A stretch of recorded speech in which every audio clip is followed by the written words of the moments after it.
मुलगी आहेत मुंबई प्रभाग क्रमांक 64 मधून त्यांनी हा विजय प्राप्त केलेला आहे। सबा हारून खान यांनी हा विजय प्राप्त केलेला आहे। तर पिंपरी चिंचवड मधील जर चित्र पाहिलं तर भाजपचे हे जे विजयी उमेदवार आहेत त्यांची नावं समोर येतात। गायकवाड सारिका, नितीन काळजे यांचा या ठिकाणी विजय झालाय। अर्चना सस्ते, सचिन तापकीर यांनी देखील आपला विजय झेंडा या ठिकाणी रोवलाय। प्रभाग क्रमांक 3 मधून हे सर्व उमेदवार भाजपचे विजयी झालेले आहेत। पिंपरी चिंचवड मधील ही दृश्य पाहतोय तर ग्राफिक्सच्या माध्यमातून आपण पाहतोय कल्याण डोंबिवली महापालिकेचं हे चित्र।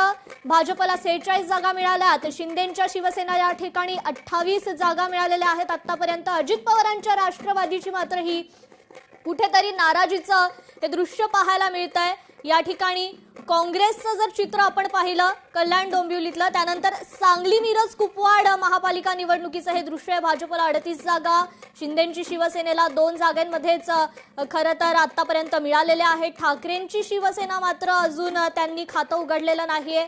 राष्ट्रवादी शरद पवारांची राष्ट्रवादीला 1 जागा आतापर्यंत मिळालेली आहे। मनसेने देखील या ठिकाणी खातं उघडलेलं नाहीये। सांगली मिरज कुपवाड मधील हे चित्र आपण पाहतोय। त्यानंतर आणखी एक ब्रेकिंग न्यूज समोर येते। भाजप धुळे महानगरपालिकेवर एखादी सत्ता मिळाली। गेल्या निवडणुकीप्रमाणे यंदाही भाजपनं या ठिकाणी 51 जागांवर विजय मिळवलाय। एमआयएमने 10 जागा जिंकत दुसरा क्रमांक या ठिकाणी मिळवलेला आहे। धुळ्यातील ही अपडेट आणि त्यानंतर मुंबईतून एक अपडेट समोर येते। प्रभाग क्रमांक 204 मधून ओंकार तावडे विजयी झालेले आहेत। मुंबईतील हे चित्र आपण पाहतोय। प्रभाग क्रमांक 204 मधून ओंकार तावडे यांनी हा विजय मिळवलेला आहे। अशी एखादी लाट येते की ज्याच्यामुळे कदाचित पराभवाला आपल्याला समोर जावं लागतं। परंतु तुम्ही पाहिलं असेल तर शिवसेनेचे आमदार असतील, आता मी स्वतः 4 वेळा इथून निवडून आलेलो आहे। आमचे प्रदीप जायस्वाल आहेत किंवा अनेक जण, आम्ही जे निवडून येतो त्याचा आणि या निवडणुकीचा तसा संबंध लावता येत नाही। ही महानगरपालिकेची निवडणूक आहे आणि या निवडणुकीमध्ये ग्राउंड लेवलला जे काही उमेदवार असतात त्याच्यावर भरपूर काही अवलंबून असतं।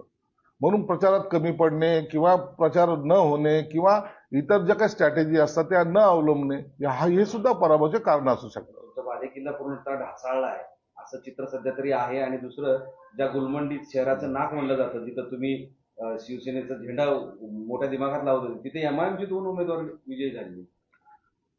प्रभाग झाल्यामुळे अनेक समीकरण हे जातीचे बदललेले आहेत। गुलमंडी जरी प्रभाग असला तर त्याला असलेल्या बाकीचे जे काही प्रभाग अटॅच झालेले आहेत त्यामुळे हे जातीचं समीकरण तिथं तुम्हाला निश्चितच पाहायला मिळेल। अनेक ठिकाणी हे समीकरण लागू होतं। कोणताही असा प्रभाग नाही की ज्यामध्ये असे समीकरण नाहीत। म्हणून प्रभाग हा सुद्धा आम्हाला एक अवघड हा विषय झालेला होता। पराभवाची जबाबदारी स्वीकारताय तुम्ही? निश्चित स्वीकारली पाहिजे। मी पालकमंत्री, मला पराभवाची जबाबदारी मी स्वीकारणारच ना। एमआयएमने तुम्हाला डिवचलंय की तुम्ही आम्हाला हाकलणार होते, तुम्ही कुठे आहेत आणि आम्ही कुठे आहेत बघा असं त्यांचे। हे बघा, आता त्यांनी ते कुठे आहेत मी पहिल्यापासून सांगत होतो। माझ्या अनेक भाषणामध्ये मी सांगत होतो एमआयएमचे गेल्या वेळेला 25 होते, ते 35 पर्यंत जातील कारण की प्रभाग झालेले आहेत। ही धोक्याची घंटा मी पहिल्या दिवसापासून प्रत्येक ठिकाणी वाजवलेली आहे।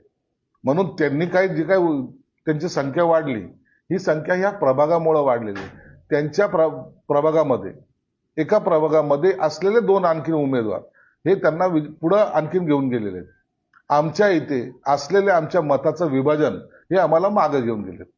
पण आता तुम्ही मुंबईत सत्ता स्थापन करणार, कारण तुम्ही ठाकरे बंधूला पराभूत केलेला आहे आणि तीच चर्चा महाराष्ट्रभर होती।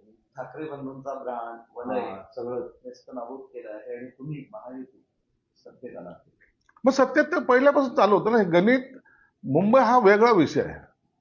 दरवेळेला एकच विषय घेऊन मुंबई महाराष्ट्रापासून तोडणार, मराठी माणसाचं काय होणार, आम्ही मराठी माणसाच्या हक्कासाठी लढतो वगैरे वगैरे हा विषय घेऊन दरवेळेला ते काही करायचे ना, ते लोकांनी आता स्वीकारलेलं नाहीये। आणि त्याचाच परिणाम गेली 25-30 वर्ष तेही तिथे सत्ता करत होते।